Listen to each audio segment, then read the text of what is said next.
Hello, and welcome to the Screen Composer Studio, a podcast about the musical storytellers behind some of your favorite films, shows, video games, and more. I'm your host, Adrian Ellis.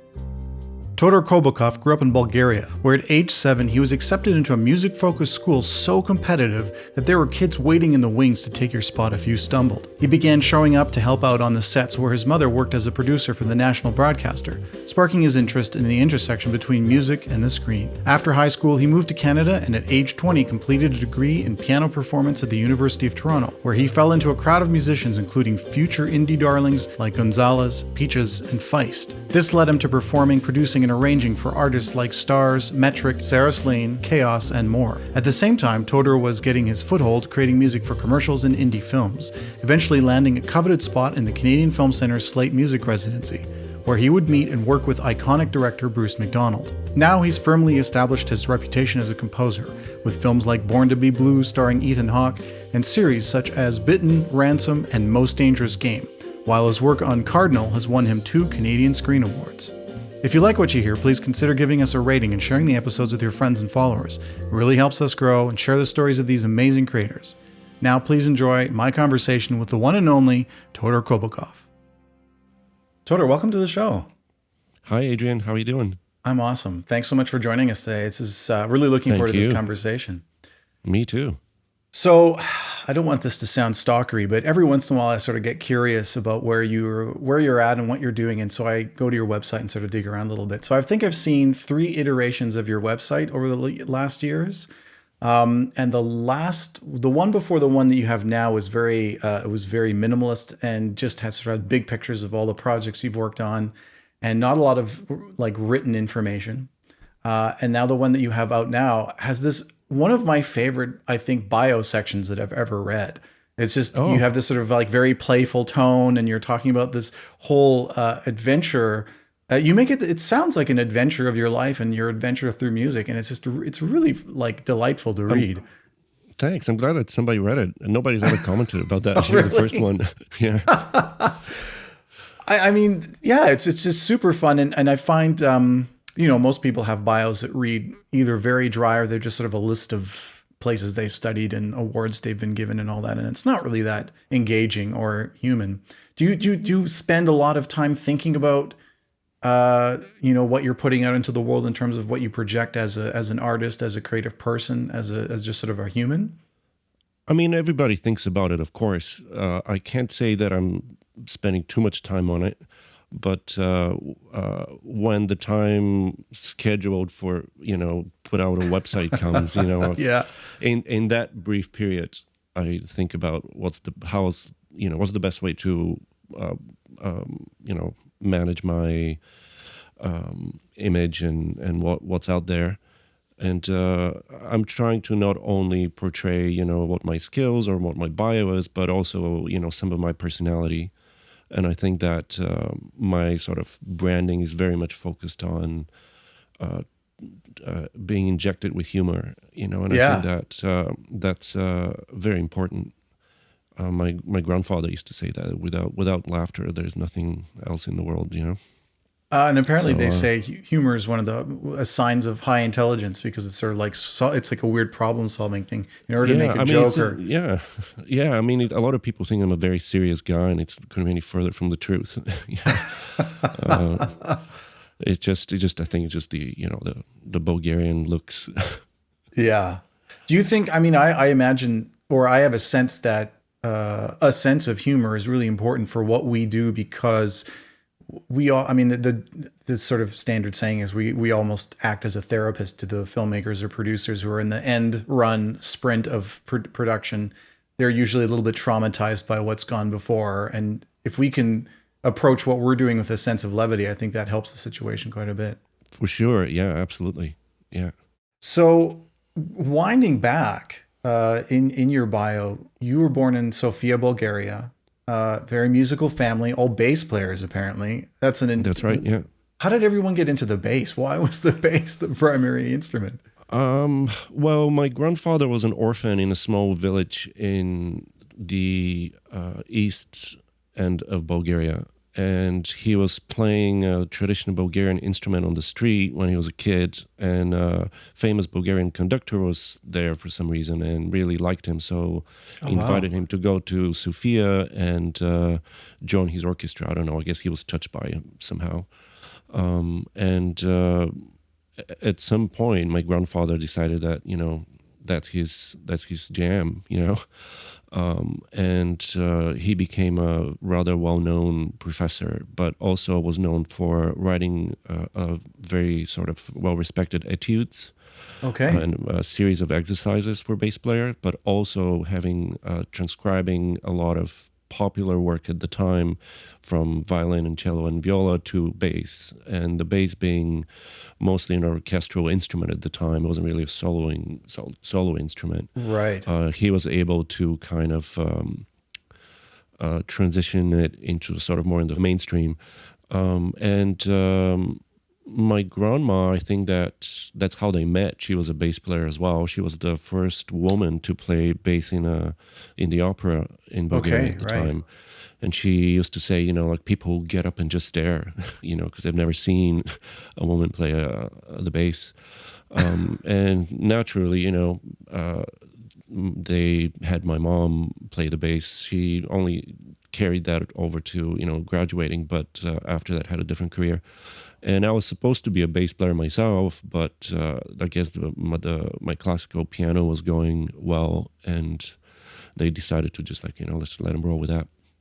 I mean, your classical piano was going well. So, I mean, you were truly a child prodigy in the sense that your education began very early, and you were accepted to the Lubomir Pipkov Music School, which is a very highly regarded school in Bulgaria, at the age of 7. That's very early.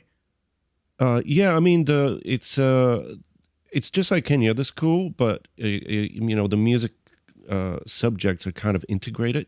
Okay. So, it starts at grade 1 and goes to grade 12. So, it wasn't really, in fact, it was a little late for me, being a September child, starting at 7. So just basically that was grade 1. Okay, right. Yeah. So it's just like any other school, but it's structured in a way where, you have your main instrument, and then you have the, ear training and all these other things sort of peppered throughout the week. But you are also studying all the regular subjects and learning as any other school kid would. Yeah. Well, that's fascinating. Right. Yeah. And the interesting thing about that school is that at grade 4 and at grade 7, there's an exam. And then if people are trying to get in, do better than you get kicked out. So, oh my God. Yeah. So you can imagine, being on top of your game was just sort of standard for everybody, because nobody wanted to get kicked out. Yeah. And I don't know if I agree with that, or I think it's brilliant. I kind of torn about that because, I've still have PTSD from just the pressure and the stress. That's such an interesting question, because you look at a lot of people who end up becoming high performers, and there is usually there's some sort of stressor in their life that requires them to be high performers.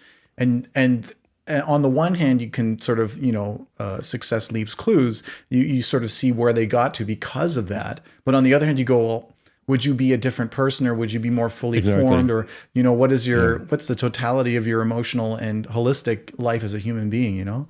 That's so interesting. I mean, there's a kind of like, Eastern Bloc kind of mentality about that sort of like early decisions that may not be, it wasn't necessarily your choice to go down that route. Do you think, were you ever resentful of the fact that you were kind of like set on this path so early? Not really. I really did enjoy music a lot. I mean, I did enjoy playing football or soccer a lot too with my friends, but it just I kind of resented some of the compositions I was sort of forced to play. Okay. And I grew up with my grandma in a tiny little apartment, and she would have a nap in the afternoon, and I would sort of wait for her to fall asleep so I can play whatever I wanted to play. So, that's, I always enjoyed playing music, but I just wasn't into certain pieces that were part of the repertoire at the time. Right. And also my friends played music. So, we all played music together all the time.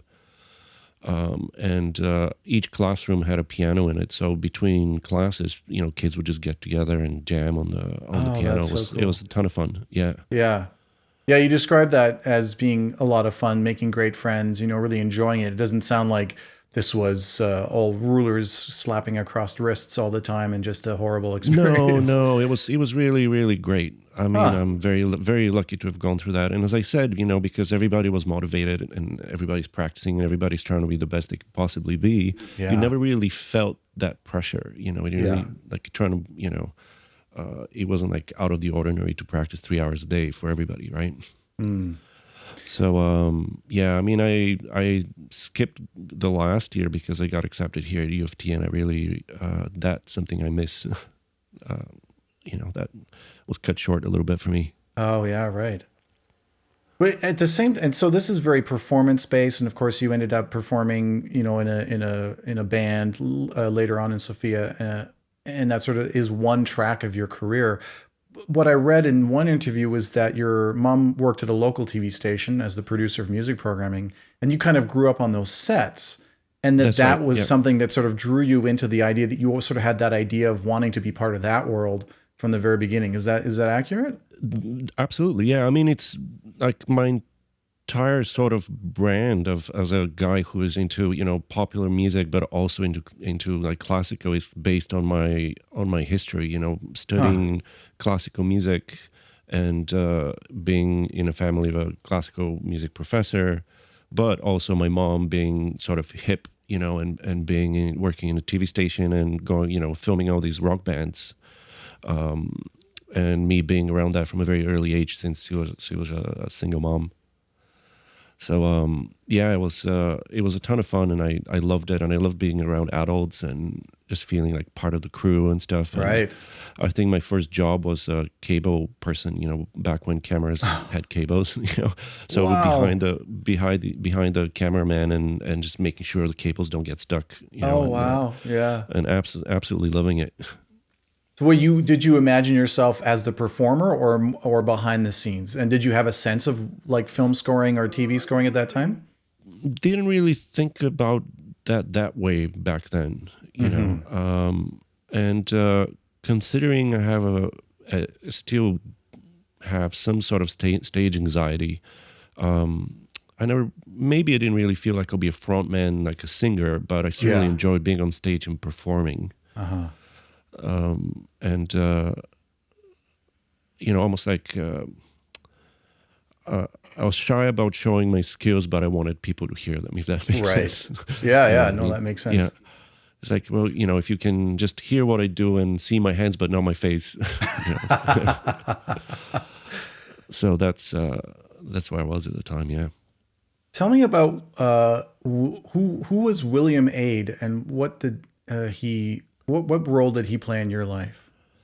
Oh man, he is. So I got accepted at U of T, and at the time, I was raging teenager with long hair and thinking I know everything. Right. And I certainly knew at the time that I did not want to be a classical piano player, and I've just been in this successful sort of acid jazz band, my first lesson, he was assigned as my piano professor at U of T. My very first lesson, I said, listen, I have no desire to become a classical piano player. Nice to meet you, but I'm out next year. I'm switching to the jazz program. Just, letting you know what to expect. Right. And knowing who he is at the time, he should have just thrown me out. I don't know why he has the patience to deal with me. But he said, well, you know what? We are stuck for a year, so let's just make the best out of it. And then he sat down and played some piano for me, and my jaw dropped. And I said, okay, I want to be like you.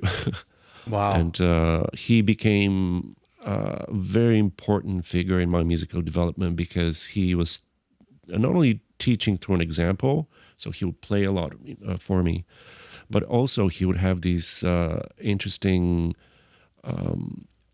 method of addressing my personality more so versus my technique. At that point, I had a pretty decent technique, and I was able to play a few pieces that not a lot of people can play, but be able to do it flawlessly 3 out of 10 times, let's say, and in order to increase that percentage, I had to change something in my approach to it rather than technique.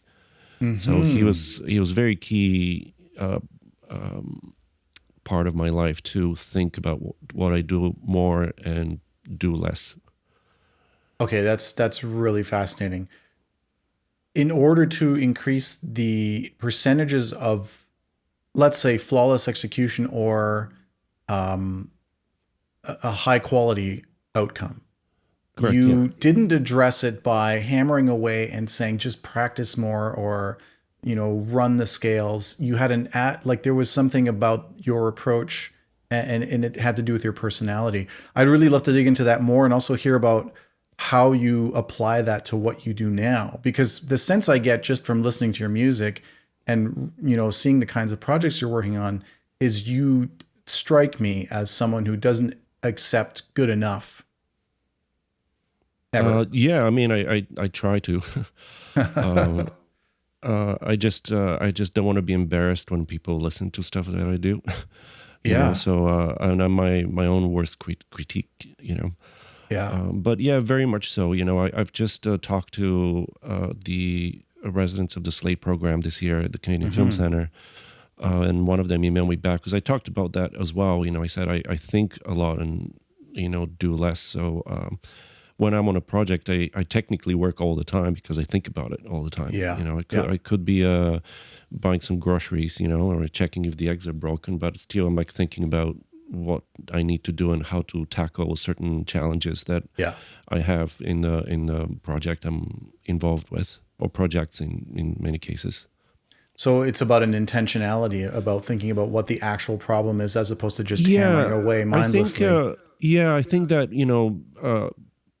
jazz improv was a thing that really taught me how to sort of let my imagination flow and hear things in my head before I make them a reality.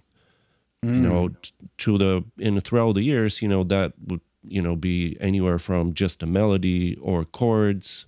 I can just hear them. Oh, what would be like 1/4 and flat 9 something rather sound like, and you start being able to do these things in your head rather than just hammering away and trying to see what works. Wow. Yeah. And that throughout the years has gone to the point where it involves now sound design. Everything like, how can I achieve this thing? Think about it for 3 hours and then just execute once I figure it out in my head. Yeah. That's really interesting. Yeah, I mean, it's a time saver. That comes from William Aid as well, because, it's popular for people to assume that, classical players would practice 7-8 hours a day, Yeah. And he was just like, why are you doing that? Figure out what the problem is. Maybe it's your maybe it's your fingering, maybe it's your wrists too high or something, but observe what you're doing and trying to figure out where the problem is. I think that's an incredibly important note, I think, or just a way of approaching things and a way to think about things that I don't feel like not enough people do. They figure just keep hammering away. Whereas it's like, well, maybe you're trying to knock down a wall that has a doorway just to the left, and you can just walk through that. Yeah. I mean, you got to pay attention. It's important. Yeah. It's something they used to say. Huh. So continuing on, I mean, it seems there is sort of a parallel path, and I'm not super clear on the exact chronology, but somewhere in the at the edge of the U of T experience, or maybe at the end of it, you become involved in this whole live improv hip hop collective thing. Yeah, it was my second day. Yeah, second day at U of T. Second day, wow. Second day, I met this guy Dominic Salo, who is now known as Maki. And I don't know, I guess the outcasts kind of attract each other. So I could barely speak English at the time. I was really overwhelmed. The cultural shock of just immigrating here was really tough for me. And I had just moved in with my father, who I didn't know very well, and it was just a lot going on. And I met Dom, and he said, "Why don't you come and I have a band? Let's jam." And then that's the beginning of a lifelong friendship between us. But at the time, he was in another band with Jason Beck, also known as Gonzales, and Mero, who's known as Peaches. And now they're who they are, but at the time, they were just some kids I've just met. And I was surrounded by them, and they were very sort of what's the term I want to use? Eccentric. And their approach to music was very, very sort of exciting to me. So I remember when Gonzo had gotten a sampler, a Roland sampler, and we were like, oh, nobody's ever used a sampler. What's this thing? And we'll sample records and make beats, but we'll make this game where with a clock you only have 5 minutes to make a beat, and then record them all to a ghetto blaster, and then fill up the tape, and then the next day get stoned and listen to it, and see like what was good and what wasn't. But they had all kinds of like fun mind games and improv things that were really exciting for me at the time, because classical music was so just like do this, Sure, yeah. And I wanted to sort of break out of that. Yeah. Also, another thing about my piano teacher was that he would once a week we had these concerts with all his students, sort of to practice playing in front of the audience. Yeah. But he would often get everybody to play the same piece. Okay. And you'll think that would be problematic, but in fact, he was encouraging people to express themselves through the music, even though it's the same piece. Yeah. And make sure that their personality comes through, even though everybody's playing the same piece of music. And he used to say that if that's the case, then he's achieved his goal as a pedagogue, as a teacher. And if everybody sounds the same, that he's failed. And that message sort of gets repeated. I'm going to jump forward a little bit here, but this message sort of gets repeated to you by the famous film composer agent Robert Messenger, who really encouraged you to find the movies that reflect your musical voice rather than just like anything. And I love this statement that he made, to make sure you're cast in the movie as opposed to being hired for the movie. Correct. Yeah. I mean, easier said than done. But, yeah. I guess no matter what genre or whatever score I'm working on, I'm still trying to be like, it's still me, Yeah. Whatever it is, it's still me. Do you have a sort of clear sense of what that means? Like, can you tell could you actually like formulate something that is that you could articulate clearly in terms of what that is, or is it just a feeling? Is it intuition? It's intuition. It's a feeling. I'm sure others can study what I've done and be like, oh, here it is. Right. Here's this chord progression that he uses all the time, or these sounds. But I don't really think about it that way. It's really a feeling and excitement. You know, if I want whatever it is to be fun and exciting and kind of, get the audience engaged. If it's more of a, kind of pedestrian, that I failed, Oh, right. And I guess that's just something you sense.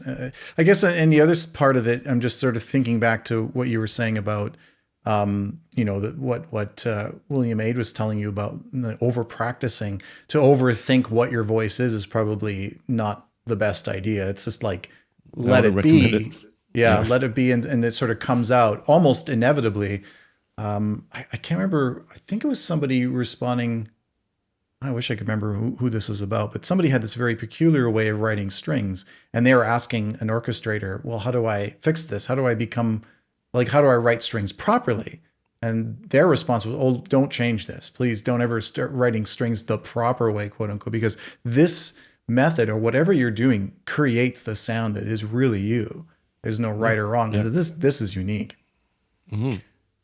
I mean, when I'm looking at the list of people that you ended up working with, I mean, we've got, all these people that you're involved with during this live hip hop thing, including, Gonzales and Peaches and Feist is there. And then, you end up working with some of the biggest names in Canadian, pop and indie rock history in the 2000s, like stuff that I was absolutely obsessed with during that time. Was that an offshoot of that whole experience that you were already part of? Yeah, I mean, for me, when I finished TFT, I think it was 2001, I was like, that's it. I'm never playing piano ever again. Bye. I was super into Massive Attack and Bristol trip hop and Nice. playing with bands, and started, my own band with my friend Lindy Voppenfjord, and I was just going to be, a musician forever, and toured with lots of different people, and I was having a great time, and I really miss it sometimes. But with time, I was getting older. There was no really clear path for me how I would have longevity in my career as a musician. And I, growing up on sets, I was like, I'm going to give this music to picture thing a try. And that's how I got into film. But yeah, I was at the time doing a lot of string arrangements for people. That was kind of like my thing. So I was able to apply some of the skills I picked up throughout my, education in Bulgaria and at EFT to popular music. Yeah. And I think that there was a remix album by Bjork where the Brodsky Quartet had done one of the her song, the arrangement to one of her songs. I was really impressed by at the time. So I was just, I want to do this. And, I'd rented a couple of mics from Long and McQuaid and got some of my friends in the stairwell in the conservatory, and just like holding the mics and did my first arrangements for Sarah Slean song. Wow. That way. And, then people heard that and it's like, oh, I want to do that, do that for me, and so on and so forth. And also, having my own band and trying to push limits with that as well. It was a ton of fun. Man, I mean, I just can't even imagine that, like, how cool it would have been to be at the center of that. I mean, Set Yourself on Fire, Star's 2003 album was huge. I was listening to that obsessively. And part of it was that chamber pop sound that you'd created with them that is just so, like, was so informed. Like Arcade Fire fits in there somewhere as well, right? Did you actually work with them, or no? They were, but that sound at that time, like Arcade Fire and Stars' sound, and that whole Baroque pop kind of idea, that was like the sound of the early 2000s for sure, at least on my playlist. I mean, that, and later on with Emily Haynes' solo album as well. That was very sort of with Soft Skeleton, that's a fun story with Stars. My friend Victor had to jar me overnight there for the session because the label didn't want to pay for my ticket, and I didn't want to miss the opportunity. So we left at like 10 p.m., got to Montreal for the session, and then turned around and drove back. Oh my God! You didn't even stay. Wow. No, and those are the things you do when you're young, and it's like, well, that was fun. Yeah. Just like pull off and sleep in the car on the highway on the way back. Wow. But I got to do strings for Stars. Yeah. Oh my God, that's amazing. And your own album comes out in 2009, right? Pop Music, is that when that was sort of released? I mean, that was sort of my homage to classical Todor. I really at the time I was missing playing piano and wanted to do something about it. And I had a very old, beaten up upright piano, which is a whole other story I'll tell you some other time. But it wasn't really good enough for me to work on. So I was looking to find an instrument on, at the time, Craigslist. And I found this Steinway grand piano that I still rent. It's been like, how many, 12 years? From a family who, they just needed some space to put their Christmas tree. And, they had this instrument and nobody's using it. So I've been renting it for 12 years from them. Oh, no kidding. But once I got this instrument that was in this tiny little apartment on College Street, took, I think it was like 2 months to just, write this record and kind of be kind of a homage to everything that I've done in the past with classical music. One of my friends who I went to U of T with said, "Oh, I can hear every piece you ever played kind of coming through your compositions." Yeah. And that was kind of the purpose of it. And also, I wanted to break the stigma of what I didn't like about the classical music scene was that, a performer and audience on the other side, and it's very sort of proper. and uncomfortable and intimidating, which is why I called the record pop music. I wanted to be, for everybody. And when I performed it live, I would do them in galleries and lofts and whatnot. And I'll take the top off the piano and have people sort of around me, around the instrument.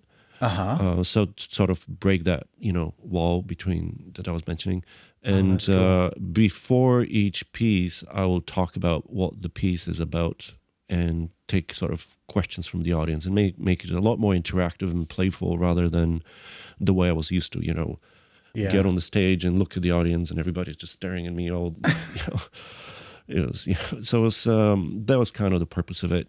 And sadly, it kind of it didn't sort of fall into any category that was acceptable at the time, even though it did well. Right. Yeah. But what I'm trying to say is I hope they will do better, but I'm still very proud of it.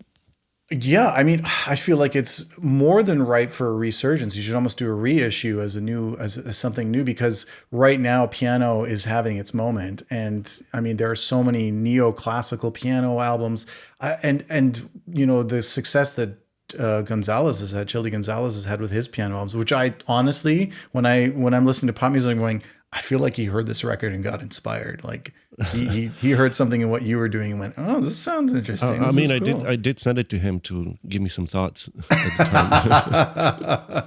Because and I really recommend everyone listening go check out this album. It's absolutely fantastic. It's a beautiful blend of classical playing and it's just an extraordinary virtuosic performance.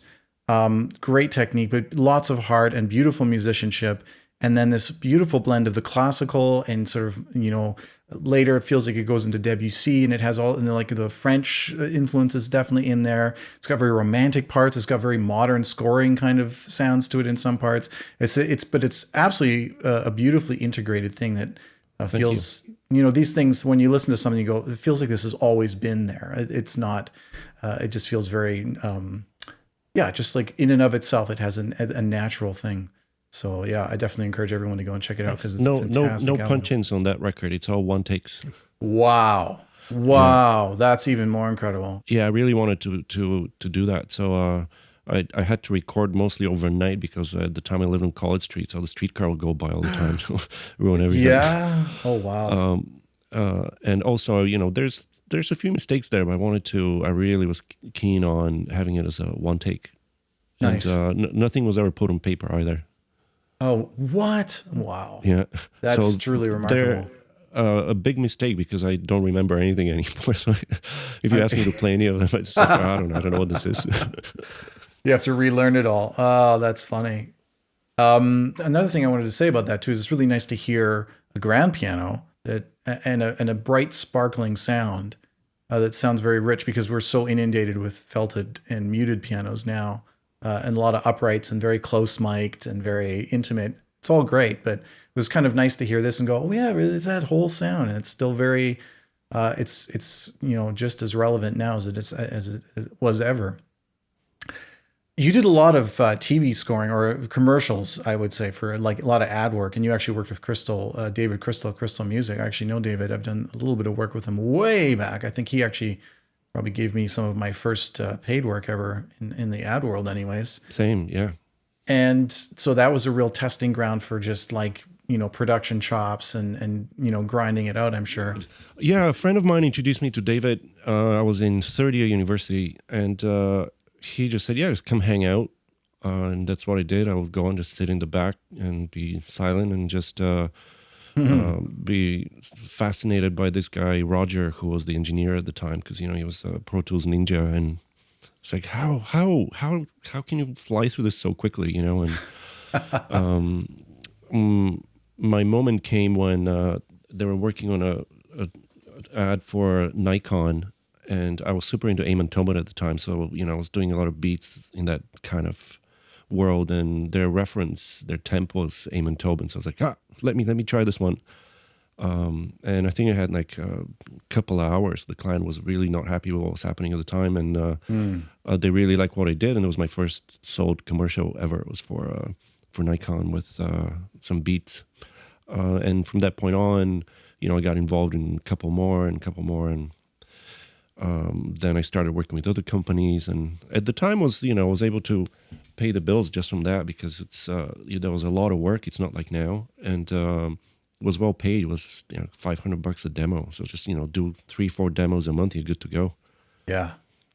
That's funny, because actually one of the pitches I did for David was also a Nikon commercial, a really short thing, and they wanted Boogie Woogie piano. I was absolutely the worst person to pick for that, because I'm not a piano player, and I just had to hack my way through it. Had I known you'd already worked with him on a Nikon, I was just like, just get Todor to do this. What are you asking me for? I'm a terrible Boogie Woogie player too. I'm sure you would have done much better than I did anyways. This podcast is brought to you by the Screen Composers Guild of Canada, celebrating its 40th year in 2020.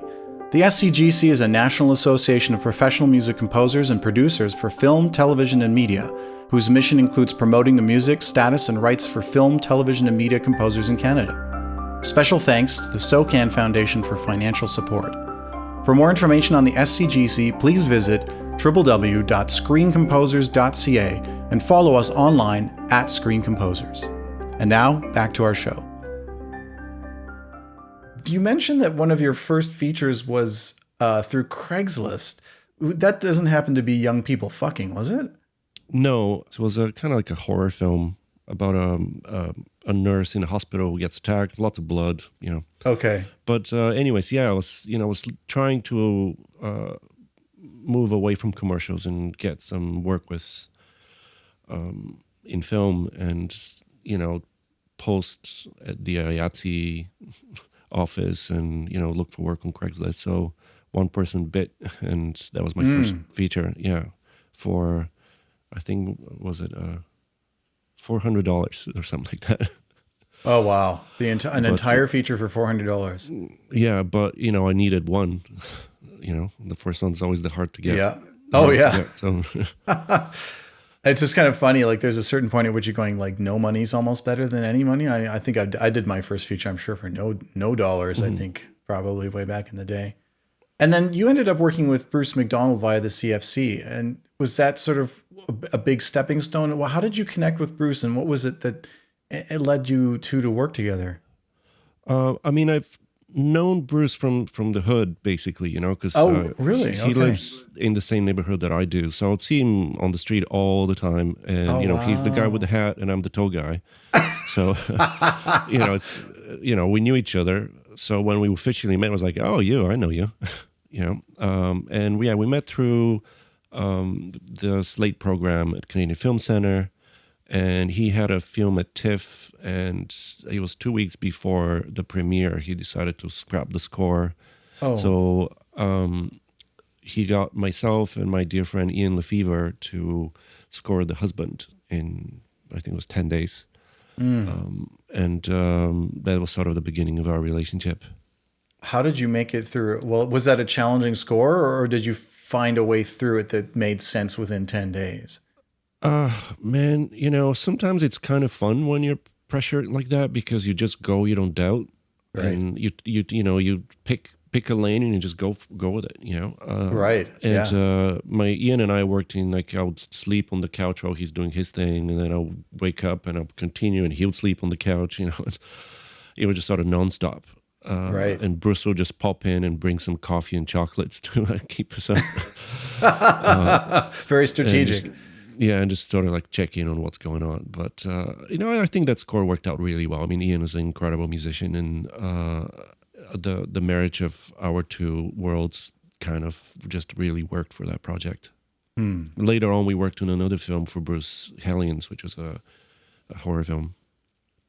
Was that a different experience, or was it sort of in the same vein? It was different. No, it was different. We had some time. And, you had some time. We got to do some fun stuff with the kids choir on that one. It was really fun. What's Bruce to work like? I mean, he's one of our iconic Canadian directors, and he certainly has a big personality. I mean, he's a fantastic guy. He's got a great taste of music. He's got some really wonderful stories. He got into film being the driver for head of the Canadian Film Centre. What's his name?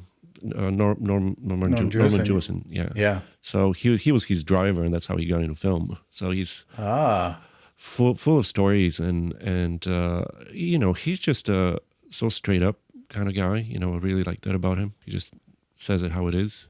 Nice. But usually he's got a very clear idea of where he wants to go and what he wants to achieve. So to me, that makes a great director.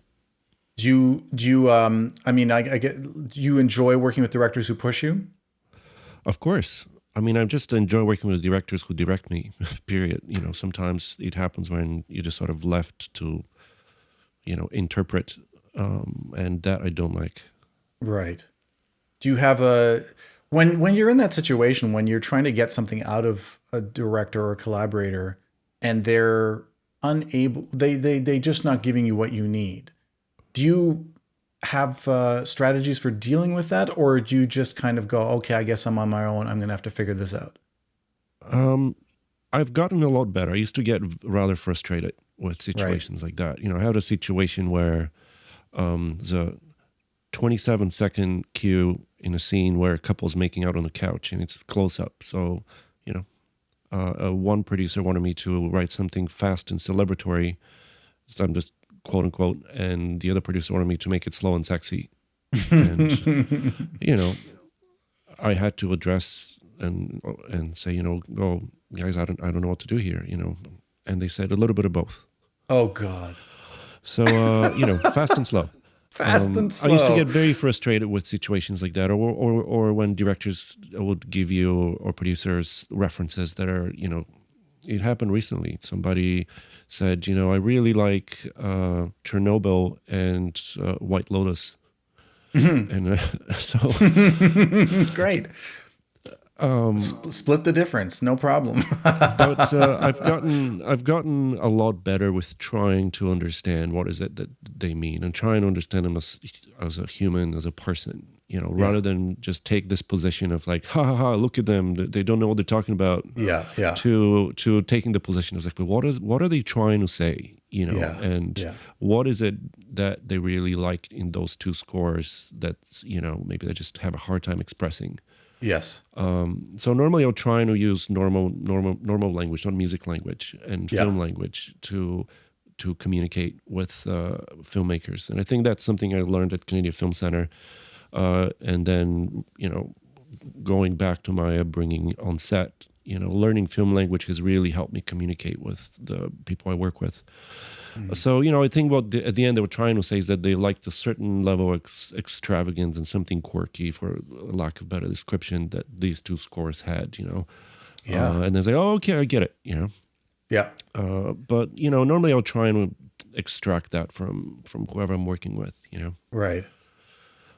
Because sometimes or often I'll ask for, send me a playlist of things you like, and this, try and understand the personality and their taste and the boundaries of their tastes, and then work within that after that. I love that approach. I mean, I think there's a lot to be said about assuming that people are not idiots and going, well, there's a reason why you're saying these things. You just don't have the language to be able to express it in a way. Yeah, I was terrible. I used to make fun of people and not really just get frustrated. I mean, like, I can't believe this person, but that was just the immaturity, I think. And, trying to also communicate that you're there to help. Yeah. I would say 60% of what we do is repair work. They've gotten to the end. They're very stressed out. Money's gone, and then they have a piece of shit in their hands. And then, or at least they think it's a piece of shit. Yeah. Yeah. And then you're like, no, let's see what we can do here, and turn around.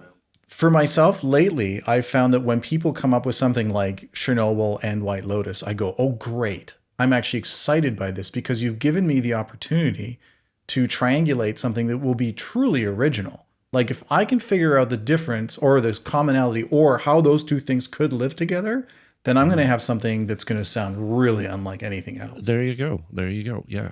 I mean, as I said, I was terrible at this. And in the last 3-4 years, I'm trying to get better.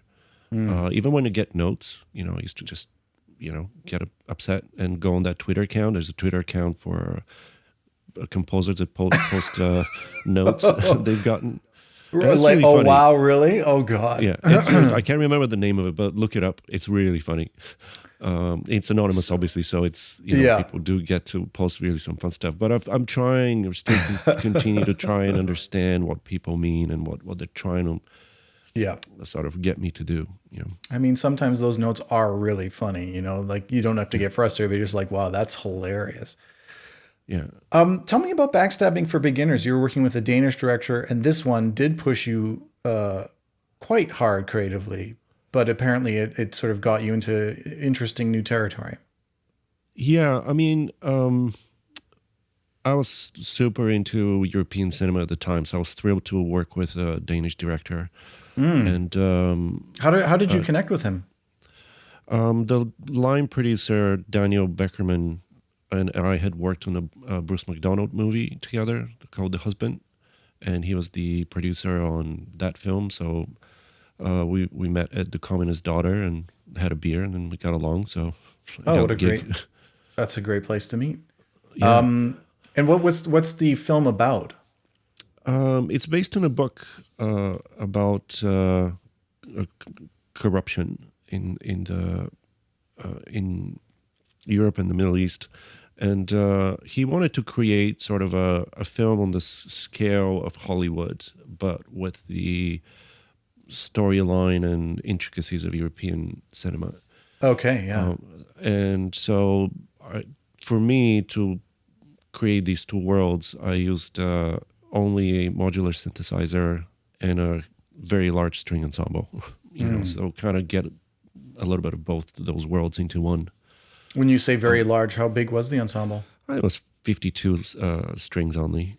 But, for me, that was like the biggest I've done at the time. So Yeah. it was thrilled. That is big. Yeah. And, working with modular synths, nothing is, you're not able to save anything. So, you can't really build a palette. So it was a very different approach of how to write certain things and themes and whatnot.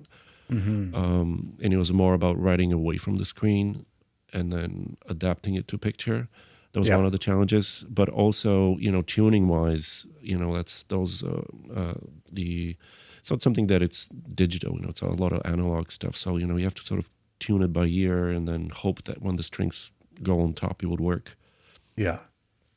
And a lot of the samples we use to temp in some stuff, they're so perfect. In real life, it's not always the case. So Yeah.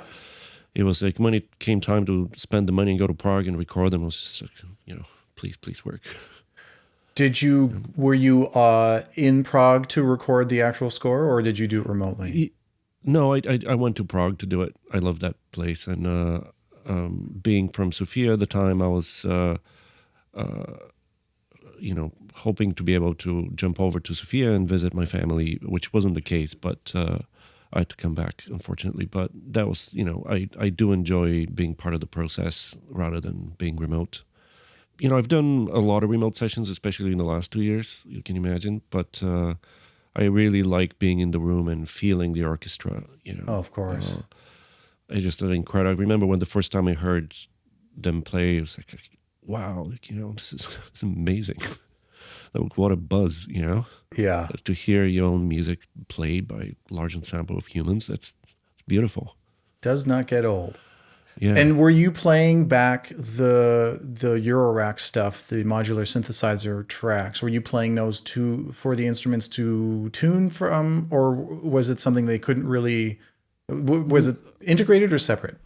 Well, I thought that they will be able to hear them, but when we were in the studio, the engineers there said that they prefer the players not hear them because it would help them to have better intonation.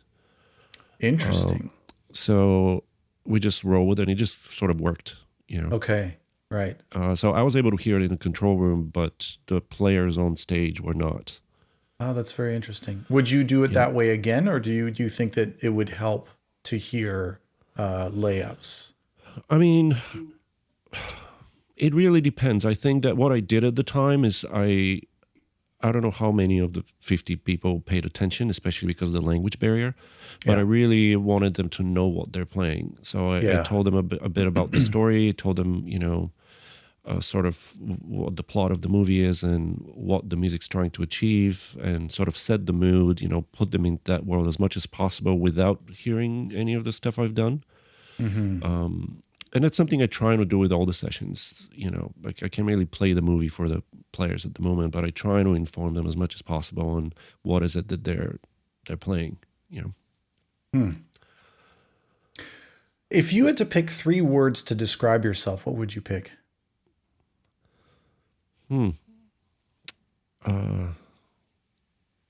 Introvert, chef, and clown. Goes back to that humor. That's so interesting, huh? There is an interest. I mean, we were talking about this off the top, this idea that some people see you as very serious, and it might also just be that when someone has such incredible musical prowess that you just have to assume that there's a seriousness there, and probably a certain amount of tone. I know a lot of my other European friends have a way of speaking that's not necessarily as or can be interpreted by Canadians and Americans as being a little bit gruff or serious, or that it doesn't totally translate. Absolutely. Also, English is my second language, so for the most of for the last 20 years, I've been trying to improve it. Yeah. Like when I would tour with bands, I would listen to Grammar Girl podcasts and learn new words all the time. Yeah. I still often I'll ask friends or my wife's like, hey, what does that mean? Happens all the time still. So I think that with the trying to improve my language skills, I think that trying to be proper speaking often comes out as perhaps too serious. But that's part of it as well, I think. Yeah. In relation to that, I read in one interview, the interviewer sort of suggesting, that there was a lot of talent in the mix in terms of like all the things you're able to do and sort of the variety and diversity of scores that you're working on, and just sort of what you're able to do in terms of the quality. And you said, it's not talent, it's hard work. Yep. How does focus and discipline, what part does that sort of play in what you do? Again, going back to the William Aid thing, because it almost seems like work smart, not hard. But I mean, I have to imagine that this idea of you must have, based on what I know about your background, just an enormous amount of discipline and focus. Yeah, I mean, that comes from the classical piano background, so you practice 2 to 5 every day, and also I suppose I'm rather driven. So, I want to succeed and I want to get to a place where I'm proud of what I've achieved. So, most of the time people ask, how do you, always write and create, instead of, and I think it was a TED Talk, and it was an interview with, what's his name? American singer with raspy voice. The Piano Has Been Drinking is one of his songs. The name escapes me right now, but he said that you can't just wait for inspiration to come and find you, that, you have to go and get it. Right. I think that it's important to, even if you've hit a wall, to, trying to find inspiration to move forward. Phil Nimmons was a professor at U of T, a jazz professor, and when somebody asked him that question, he said, "Go kiss a girl and then come back and tell me if that worked." So, I mean, I what we do is rather demanding. You have crazy schedules, so you always have to be on top of it. And I also really enjoy what I do. I love being in the studio. Right. I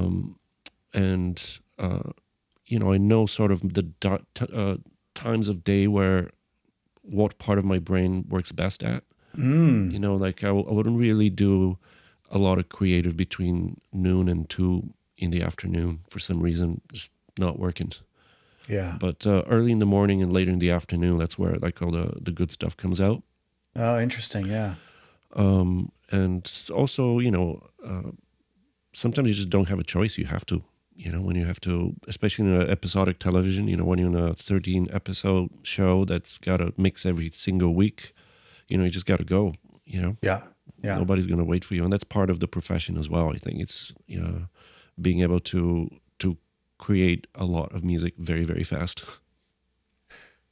In terms of, where you put your attention, where you put your energy, in order to have a high quality output, consistency, and, just be high performing, you have to say yes to certain things and no to other things. So we were talking a little bit earlier about the Robert Messenger's idea about like choosing carefully about what you work on and what you don't. What are some other things in your life that you say no to? And conversely, what do you feel has to be in your life in order to be a good creative person? Well, we don't really have the luxury, especially early in our careers, to kind of pick what we work on. So for the most part, I've tried to just inject whatever I work on with me, or convince the producers or the broadcasters about what is it that I'm doing, and kind of sell it, so to speak. And I think one successful story I have is when I said, I'm not going to change the rules. I'm just going to replace the sounds with something a bit more current. That was my sort of like simple explanation, but really I was going to go really far left, But and just trying to explain, I think, if you explain to people what is it that you're doing and how it would help their project, sometimes they go for it. So I think that through time I've gotten better of explaining what is it that I'm doing and why.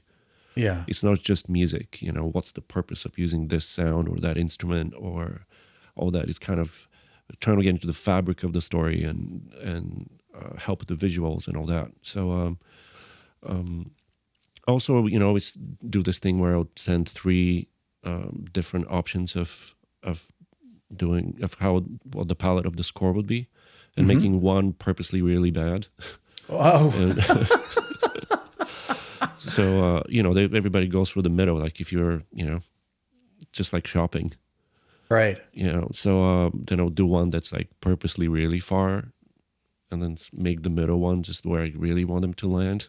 Right. A little bit of strategy there. Yeah. But having said that, I don't really have genres particularly that I try to work on. I just really trying to work on good projects, movies that I like. So if I read the script or watch it and I know I'm not really feeling it, I'll most likely pass. I just don't see how it would benefit me or them to have this relationship, then I'll just pass. Right. In terms of, again, sort of staying on the theme of saying no, you told me a story before we started recording about a point at which you had to say no. And, it had to do with fencing off your energy and fencing off what you felt was an encroachment of, a production that was getting out of hand in terms of what it was demanding from you, and that was no longer tenable.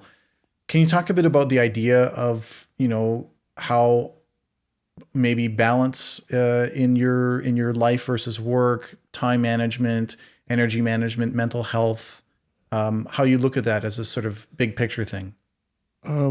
Well, let me start with, I was just talking to the Slaight music program kids a couple of days ago, and they asked me, the topic of the conversation was specifically on TV series, and they asked me a similar question, and my answer was like, it depends whether you're single or not,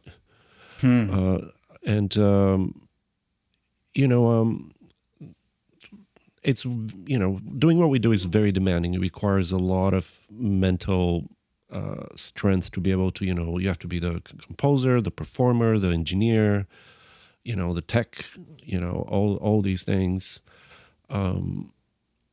But there was, 3-4 years where I just worked every single day for 11 hours, and go home, sleep, get up, do it again. I've worked through Christmases and New Year's and birthdays and all that. And now I'm trying to, as I'm getting older and trying to pay more attention to my health as well, I'm trying to at least keep it, under 10 hours a day. But I think that it's important for us as a community to find some sort of formula where, as if we were to be in a union, where, producers just know like, well, it takes this long to achieve something, right? Yeah. I think that, the standard is like, 4 or 5 minutes of music a day, which is, in my case, never the case. I've had days where I have to write 20 minutes of music, and that was sort of my pace. Wow. But it's just crazy, you burn out, and you don't realize how burnt out you are until you look back in time. And now I think about, 5 years ago, I was like, man, I can't believe I pulled that off. Right. But, it comes with a price. It comes with depression. It comes with abuse of substances. It's we know of composers who have unfortunately passed away because of stress. So it's very important to find a balance, but also be disciplined. I think that if you suggest to people, just put working time in the calendar. So if you have to start at 10 and wrap up at 6, that's it. Yeah. And but don't start later than 10 and don't stop before 6. Right. But I sort of started to implement the calendar as a very, very kind of key part of my structure in life. Period. So even though, let's say I'm only working on one project and that's the only thing I'm doing, I'll still put it in the calendar. Those are the hours that I'm going to be working on it. Yeah. But I think that it's important to educate filmmakers as well on what the process is. Right. So recently, a very demanding schedule was presented to me, and it expected me to work over the holidays and write an hour of music in 3 days or something like that. So I just had to, instead of being defensive and angry, I just very calmly explained, okay, well, this is what it takes. I need to go through these steps. I need to spot the movie with the director or series. I need to go home and then, interpret that spotting and make notes. And then, usually there's a number of instruments that had to be performed. So, if the length of the movie is, let's say an hour, and there's 40 instruments, imagine how long it takes to play each and every one, So like very simple talk. Yeah. And then I have to mix it and I have to export it. And then I have to upload it to a server somewhere. And then you have to download it and watch it, and all that needs to happen in that time. And you don't have a music editor or, anybody else to do that. And they're like, oh, okay, I understand. But so I think that education's key on both sides. Mm-hmm. And with new collaborators, do you tend to have that conversation early on, or is that something that sort of comes up when it comes up? Well, I guess the first question I always have is, when's your mix date? Yeah. And then that informs what we can accomplish or not. Right. So a key part of my palette and what I can achieve is based on time as well. Yeah. Right. So if I have 4 days to score an episode, I'm not really going to be doing elaborate orchestral arrangements. It's just impossible. Mm-hmm. So time also informs how I approach different projects. Do you give different options based on budget and time, or do you say this is what we want to achieve? You need to extend. I just based on the budget and the timeline, I tell them what's doable, what is crazy, and what's not possible. Yeah. They go, let's go with the middle one, the crazy one. Yeah. As long as it's doable. Yeah. Oh, that's interesting. I wonder if, I'm assuming that you've won 2 CSAs now for Cardinal. Is that right? For Cardinal 2, yeah. Yeah, that's amazing. And obviously very well deserved. Thanks. Is this a tough show to work on? Was it very demanding and stressful, or was this more of an experimental, joyous kind of procedure? I don't think that there's anything that has to do with film that's not stressful, Right. So especially when boundaries are pushed. But understanding the hierarchy of TV specifically has really helped me, because the broadcaster is the boss, and then there's the producers, and then the showrunner, and then the directors and the editors, and it's a lot of people. So communication is key. I wouldn't say it was easy. It was very hard, especially at the beginning. Bell Media was the broadcaster, and they were worried. I don't think that what they were used to in terms of Canadian TV musically was at all what I was doing. So it was a leap of faith on their behalf.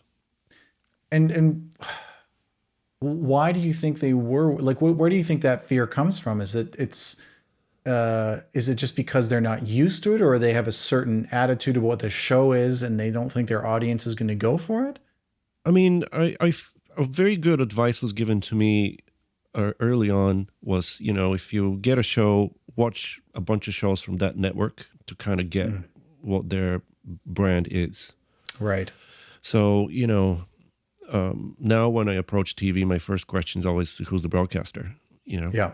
I mean, even now with streaming services, there's totally a vibe to HBO versus Amazon, Sure. and Apple versus Netflix. Convincing those parties that what you do is the way to go is almost like you got to be like a salesman in a way,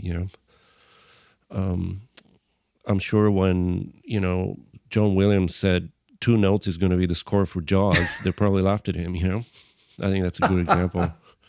Sure. Ton, that's it. Yeah.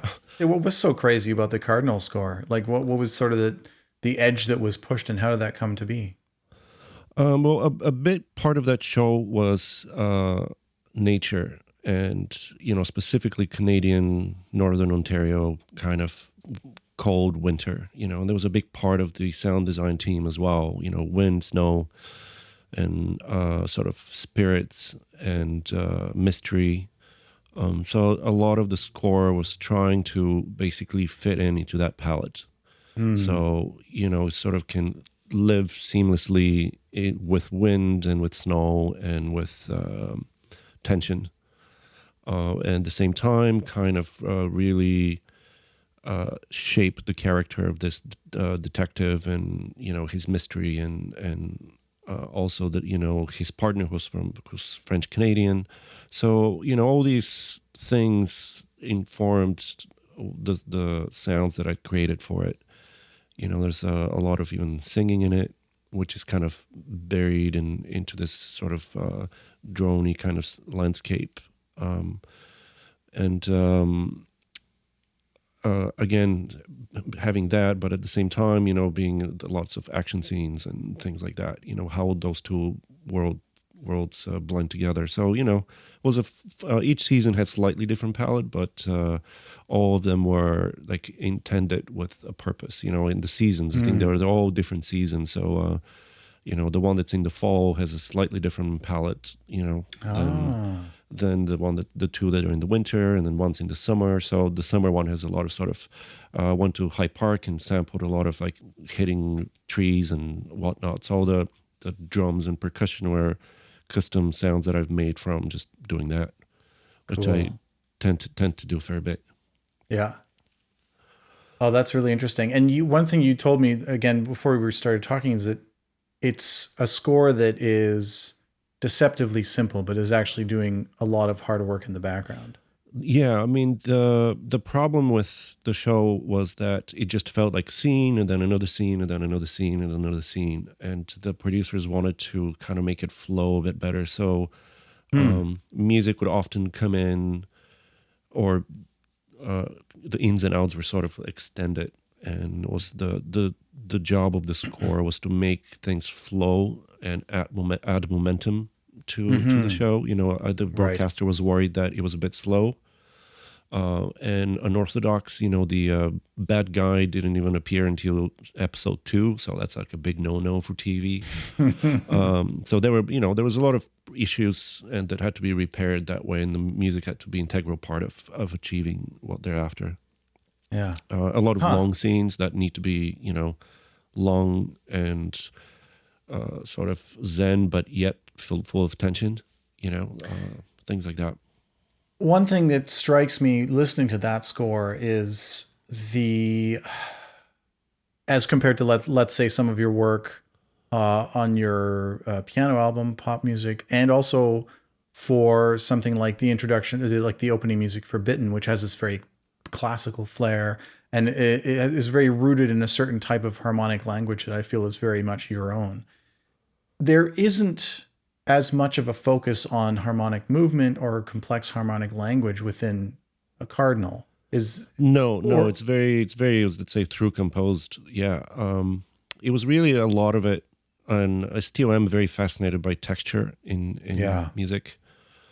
I was trying to, and still do, I try to achieve a lot, or the feeling of the emotion, not necessarily by harmonic progressions, but through texture. And, I guess I've just gotten so bored of harmony, and it just sort of sounds so predictable. But a big thing for me was like, well, how can I add to harmony? What can I do to, I can't just keep coming up with chords, There's got to be other ways to express a feeling, or, what do we do for those feelings where we don't have a chord for it yet, Yeah. So texture is a big thing for my work. Almost kind of if you think about what's that new MIDI thing where you can do polyphonic. Each individual note can have expression, right? Yeah, expression. Yeah, it's kind of like similar concept, but through sound. What is it? A lot of the stuff I did also for Cardinal is use software that's primarily for sound design to create some of the interesting textures, and then bring that back into my DAW and decorate even further. Yeah. Do you have do you have sort of a process that is sort of you could write down in a few sentences in terms of how you come up with the idea of a texture that will describe an emotion? Or like you said, we don't have a chord for that yet. How do you come up with something that is new and but still clearly expresses that to any audience member that might be watching the show? Do you have a step-by-step process for getting there, or is that again one of those things that is an intuitive process? It's kind of there's no formula to it, I'll be honest. Yeah. It's just, as I said, I'm trying to imagine and hear things a lot before I'm, in front of the computer, or, think about what would happen if I, do a prepared piano mixed with this, would that get me there? Or like, what is it? Like, what's the, I worked on a movie about Chet Baker, and a big part of, or a little part of the score, I would say, is me scratching the strings of the piano. And that is because I wanted the audience to feel the scratch, because him being a heroin addict. Right. The sort of the constant kind of anxiety of what it is to be a heroin addict. So I had to read what is it like to be a heroin addict, to kind of find a way for the audience to feel that tension, but maybe subconsciously, rather than, also the director didn't want any trumpet at all. So I had to find, a voice that would be something that it's not trumpet, but it's still very Chet Baker. So, a lot of thinking goes into what I do. So I think that's kind of the formula. Just think about what is it that you're doing and why. I think another good way to describe it is I don't really have set palettes, like here's my palette of 300,000 instruments. I always start from scratch. Nice. And just to have, what is it that I need for this particular project, and the rest is just, clutter that I need to get rid of. And I do try to use a lot of, actual recordings. I studied for so long to be a performer. It just would be a shame to just, keep hitting absolutely. A sample library with phrases and whatnot. And I think that really comes through, that attention to detail and the commitment to that kind of, performance and high quality and organic kind of approach. That acoustic approach really comes through. The scores feel very alive. This has been great. Do you have anything else that you wanted to cover, or any parting words for the audience? I mean, a big thing, I have sort of, we talked about routine and whatnot, but I try to educate myself with something new every morning. I spend about 15, 20 minutes looking at YouTube videos, or learning something new every day, and trying to stay on top of things. That's cool. So, often I'll, also forget how certain things that I own work, because Right. it's a lot of choice. But I'll try to constantly kind of keep the brain going that way and stay on top of things. That way you start to see trends and whatnot. So that informs me what to stay away from as well. Right. Like for a while there, the certain sounds and things are very in vogue, and always trying to be one step ahead of that. That's really, I love that idea. So it's you do that as a part of your morning routine, is 15 minutes of learning something new or reviewing something or just getting your brain going. Yeah, absolutely. Yeah. And it kind of gets me in the zone. So it's kind of like a warm up, That's really cool. I think I might steal that. Yeah. And like, if you're a runner, you'll do a couple of laps just to kind of get the blood going. So it's kind of like that. And often sometimes if I'm anticipating a shitty day, it's like, oh, that's the last thing I want to do right now. At least once I start doing things, I get going, and there's like, Nice. okay, let's get going now, proper, but that's helped me when we asked me earlier about sort of discipline. That's a big part that helps me get going, because then I'm looking forward, what am I going to learn today? I love that. That's brilliant. Can you think of something that you've learned or discovered recently that really stuck with you, that was kind of a great moment?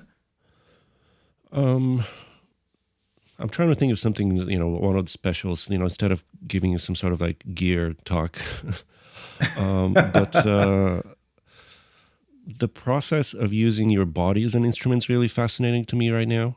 Oh. So, being able to express through movement rather than, the CC11. Okay. So that's something that I'm really kind of diving into, as well as just music and sound as an experience. If you think of what UX means in the visual world, like how do I do that sonically?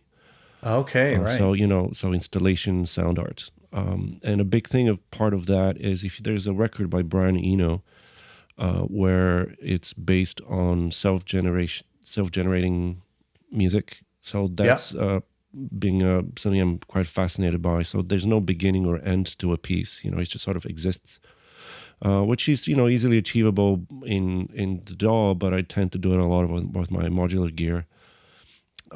So you apply certain set of rules, but then things are randomly generated. So you can say, well, only use these 3 notes, but which one follows the other one is kind of random. Yeah. And in creating those pieces, they don't necessarily have a tempo or beginning or an end. They just sort of exist. So that's been something that I've been kind of trying to implement in my work as well. That sounds brilliant. I love it. This idea that you would do this study in the first thing, getting your brain to connect potentially disparate ideas, like this idea that, like, what does UX design look like in sonic terms? Like, how can we apply that? I mean, there's all these ways that could just be a fascinating journey somewhere and end you in a really interesting place. Yeah, and then just and letting go. We're so all these rules that we've created in music, especially in Western music, are confining you in a place that I want to get out of. We know microtuning is another thing that I'm super into. In a show I worked on called Trickster, the director and the producer wanted me to. They wanted the show to feel like it's the regular world, but something's not quite right. So to achieve that, I did a lot of sort of instruments that were purposely tuned out to kind of add something uncomfortable to certain scenes. But that mix, and also not necessarily following certain scale or whatever, just sort of use my ears to do it, rather than like, oh, what's this microtune scale that I can download or whatever. Just really actually use your ears. That's so cool. Well, that makes me extraordinarily excited to hear what you're going to come up with next, if those are your jumping off points at this point. Where can people follow you and find out more about what you're up to? I'm not really big on social media at all. Before my dog passed away, it was mostly pictures of my dog. I suppose Instagram would be a good place, at Kobakov. And yeah, other than that, I'm not a big social media person. I just don't. I don't know. Maybe it's a bad thing, in the modern world. But it could be the best thing. Yeah, I mean, I don't know. I just until I really feel like I need to, I would rather not. Oh, I think that's brilliant. I mean, your fantastic career is proof in the pudding. I think that, if you're not leveraging that, then maybe it's not necessary. Certainly has a lot of downsides. Also, hopefully in post-pandemic world, we'll be able to get together again. So, I used to get together with friends all the time. So, in real time, we'll come to the studio and we'll jam or try things and whatnot. So I think that hopefully we get to that place soon again. Absolutely.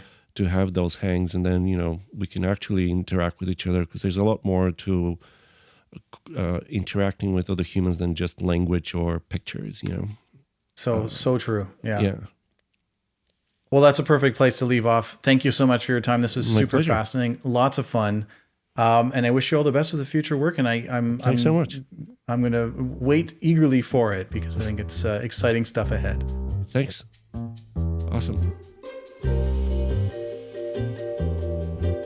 Thanks for listening. If you enjoyed this conversation, please consider showing your support by giving the show a 5-star rating and sharing the episodes with your friends and followers. The Screen Composer Studio is produced by myself, Adrian Ellis. Graphics and post-production assistance by Nick Grimshaw. Special thanks to our managing director, Tanya Dedrick, as well as Charlie Finley, Elizabeth Hannon, and Guggan Singh for their support.